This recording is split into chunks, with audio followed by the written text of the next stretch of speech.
Olá, seja bem-vindo a mais uma aula. Eu sou o professor Drayton e na aula de hoje eu vou te ensinar regra de 3 simples. Essa é uma ferramenta muito útil na área da matemática para resolver muitos problemas. Não todos, tem muita gente que fala que resolve tudo com regra de 3, mas isso não é verdade. A regra de 3 não serve para todos os problemas, mas você vai aprender aqui hoje como utilizar essa fórmula, essa ferramenta muito útil para resolver aí problemas. E para começar, a gente vai aqui com problemas práticos, tá? Teoria só quando for extremamente necessário. Vem comigo, olha só o que a gente tem aqui, o nosso primeiro exemplo. Uma máquina produz 90 peças em 2 horas. Quantas peças ela produzirá em 5 horas?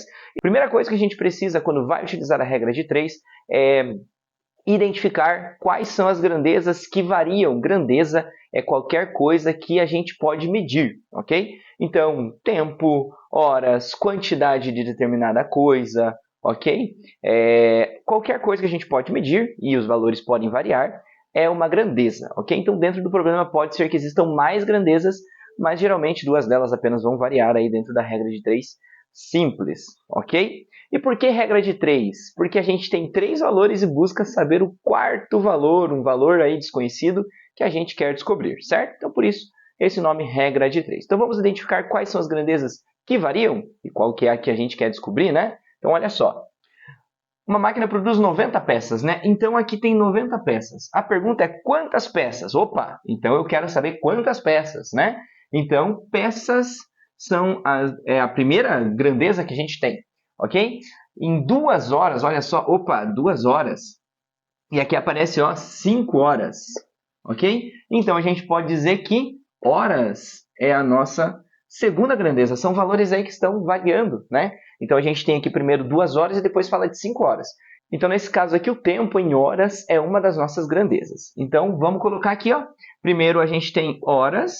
Vamos colocar assim, né? Podia ser peças também, mas não importa. E peças.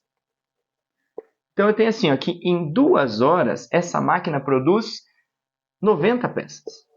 Quantas peças, eu não sei quantas peças, ela vai produzir em 5 horas. Para eu resolver isso daqui, eu faço como, professor? Então, basicamente, a gente vai fazer uma multiplicação cruzada, ok? Aqui a gente tem uma proporção. A quantidade de peças é proporcional ao tempo gasto pela máquina, né? Em 2 horas, 90 peças, em 5 horas, mais peças, ok? Então, quando a gente tem uma proporção, a gente pode simplesmente multiplicar cruzado e aí descobrir o valor de x, ok? Então, a gente vai fazer isso daqui agora. 2 vezes x, 5 vezes 90. Vou escrever aqui do lado, então. Eu fiz primeiro 2 vezes x, e isso daqui é igual, a gente coloca sempre assim, né? Igual ao resultado da outra multiplicação. Então, a primeira foi 2 vezes x, coloquei aqui. A segunda vai ser 5 vezes 90. Vou colocar aqui do ladinho, 2 vezes x, 2x. 5 vezes 90, 450. Feito? Então, eu tenho assim que 2 vezes a quantidade de horas que eu estou buscando dá 450 peças. Mas eu não quero 2 vezes, eu quero uma vez só. Então, basta simplesmente eu dividir os dois lados por 2, né? Claro que aqui dividindo por 2 vai ficar só x. E do lado de lá, quando eu dividir por 2, vai dar 225. 225 o que mesmo, professor? O que nós estávamos procurando? Quantidade de peças. Quantas peças ela produzirá? Então, são 225 peças. É muito importante você saber, depois de ter feito uma conta, o que esse valor significa para você. E no meu caso, esse valor significa a quantidade de peças que a máquina vai produzir em 5 horas de trabalho. É claro, gente, todo problema de grandezas, todo problema que envolve grandezas, que a gente resolve com regra de 3, tem outras formas de resolver. Mas a gente utiliza a regra de 3 porque ela é uma forma, uma ferramenta muito útil para todo tipo de problema, beleza? Professor, sempre vai ser assim, multiplicação cruzada para resolver? Não. A gente vai fazer multiplicação cruzada quando tivermos grandezas proporcionais, diretamente proporcionais. Mas se forem grandezas inversas, o que é isso, professor? Vou ter uma aula mais detalhada mais para frente, mas eu já vou explicar para você. Grandezas inversas é quando uma sobe, uma grandeza aumenta e a outra diminui. Mas aqui não é o caso, né? Porque quando a gente aumenta a quantidade de horas da máquina trabalhando, a quantidade de peças produzida vai aumentar. Então, aqui são grandezas proporcionais. Grandezas inversas é quando uma aumenta e a outra diminui, certo? Então, a gente vai ver um exemplo disso daqui ainda nessa aula de hoje. Vamos continuar? Próximo exemplo agora. E olha só, esse exemplo aqui também é bem legal, igualzinho o exemplo anterior. Então, se você quiser, pausa o vídeo aí, tenta resolver para ver se você já entendeu. Se não, vem comigo aqui já e vamos resolver juntos. Um carro gasta 8 litros de combustível para percorrer 120 quilômetros.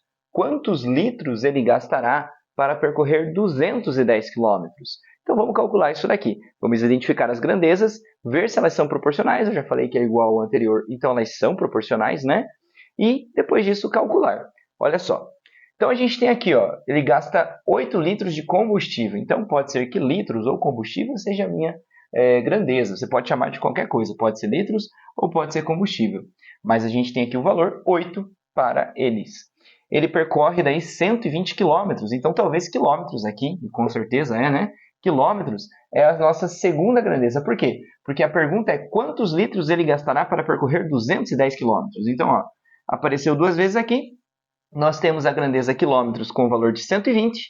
Enquanto ela tinha 120 quilômetros, a gente tinha 8 litros. Eu quero saber quantos litros, não sei, ele vai gastar para percorrer 210 quilômetros. Então, vamos lá identificar as nossas grandezas? Litros, ou combustível, e quilômetros. Vamos marcar aqui então, ó. Litros e quilômetro, ok? Então, ó, a primeira unidade que a gente tem ali, o primeiro valor que a gente tem para litros é 8. Quando eu tinha 8 litros de combustível, quantos quilômetros eu rodei? Opa, 120. Então, para 8 litros, eu tenho 120 quilômetros percorridos. Tranquilo? Então, 8 litros, 120 quilômetros. No segundo momento ali das nossas grandezas, eu quero saber quantos litros, não sei, então é x, ok? Quantos litros ele gastará para percorrer 210 quilômetros, ok? Sempre quando formos organizar, temos que organizar as grandezas equivalentes uma do ladinho da outra, tá? Pode ser até uma embaixo da outra, só que ele muda um pouquinho a forma que a gente vai visualizar, tá? Então aqui a gente tem litros, beleza? Aqui então são os litros, 8 litros e a quantidade que eu quero descobrir. E aqui são os quilômetros. 120 quilômetros para 8 litros e 210 quilômetros para x litros. Vamos ver quanto que vai dar isso daqui. Multiplico cruzado, então, ok? Geralmente eu coloco sempre aquele número que está multiplicando a letra, né? Então, vou fazer 120 vezes x igual a 8 vezes 210. 120 vezes x dá 120x. 8 vezes 210 dá 1.680. Bom, agora o que a gente precisa fazer? Nós precisamos dividir por 120. Tudo isso, professor? Mas vamos com calma, né? Aqui eu vou dividir por 120 e vai ficar apenas x, certo? 120 dividido por 120 é igual a 1, né? Então, 1x eu tenho aqui apenas. Divido por 120 porque ele é um número que está multiplicando a letra aqui, né? Então, basicamente, a ideia é passar o 120 dividindo, certo? Não é bem assim que acontece. Professor, vou precisar da tabuada de 120? É claro que não, gente. A gente pode simplificar aqui, ó. Simplificando os 2 por 10, é só cortar o zero, né? E daí fica 168 dividido por 12, que fica um pouquinho mais fácil. É claro que você vai precisar da tabuada do 12, ou se você quiser usar a calculadora, você vai dividir lá 168 por 12 e vai obter o resultado 14. Então aqui nós temos 14 o quê, professor? Opa, eu circulei ali, né? Não dá para escrever agora. 14 litros de combustível, certo? A pergunta era quantos litros? A resposta é 14 litros de combustível serão necessários para o carro percorrer aí os 210 quilômetros. E aí, você conseguiu? Chegou nesse resultado? Se não, volta lá, tenta mais uma vez. Agora eu vou te dar o exemplo de grandezas inversas. O que vai acontecer aqui quando as grandezas forem inversas? Ou seja, uma vai aumentar e a outra diminuir. Vem comigo, vamos aprender isso agora. E agora, como prometido, vamos aí para o problema de grandezas inversas. Olha só. 2 pedreiros realizam uma obra em 18 dias. Se mais um pedreiro for ajudar, em quantos dias será terminada a obra? É claro, gente, que esse tipo de problema ele não é tão aplicável assim na vida real, porque os 3 pedreiros ali que vamos ter não vão trabalhar igualmente, né? Mas aqui, para o nosso problema, a gente considera que 2 pedreiros trabalhem iguais e o terceiro que vai entrar vai trabalhar igual aos outros 2. Então, o rendimento deles é equivalente. Vamos pensar assim e vamos resolver esse problema aqui. Primeiro, então, nós temos quantidade de pedreiros, né? Porque no primeiro momento nós temos 2 pedreiros e no segundo momento mais um pedreiro entrará ajudar. Então, é 2 e 1, professor? Não, é 2 e 3, gente, porque eu acrescentei um pedreiro aos 2 que eu já tinha, beleza?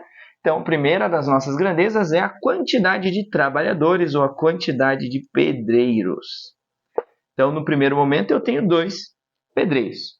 E a segunda variável, a segunda grandeza que nós temos aqui é a quantidade de dias, certo? Primeiro nós temos 18 dias e a minha pergunta é: em quantos dias? Quantos dias? Não sei. Então, eu vou colocar aqui que a minha grandeza, segunda grandeza é dias. Para 2 pedreiros são 18 dias, ok? 2 pedreiros, 18 dias. Para 3 pedreiros, que vai ser adicionado mais um, né? Para 3 pedreiros são X dias, não sei quantos dias são, é isso que eu vou calcular. Então, olha só, professor, só multiplicar cruzado aqui? Não, gente, aqui nós temos grandezas inversas. Pensa comigo, ó. Se eu aumento a quantidade de pedreiros, eu aumento a quantidade de dias, será? Não, né? É claro que não. Se a quantidade de trabalhadores aumentou, o tempo necessário para ser realizado o trabalho vai diminuir. Então, as minhas grandezas aqui são grandezas inversas por causa disso, porque uma vai subir e a outra vai descer. Quando temos grandezas inversas, a gente não vai multiplicar cruzado, a gente vai multiplicar reto, ok? Olha só, vou fazer aqui, ó, 2 vezes 18 e 3 vezes x. Tem gente que gosta de inverter uma das grandezas e daí multiplicar cruzado, mas na prática dá na mesma. Então vamos fazer assim? 3 vezes x, vou colocar aqui, e 2 vezes 18, vou colocar aqui, ó.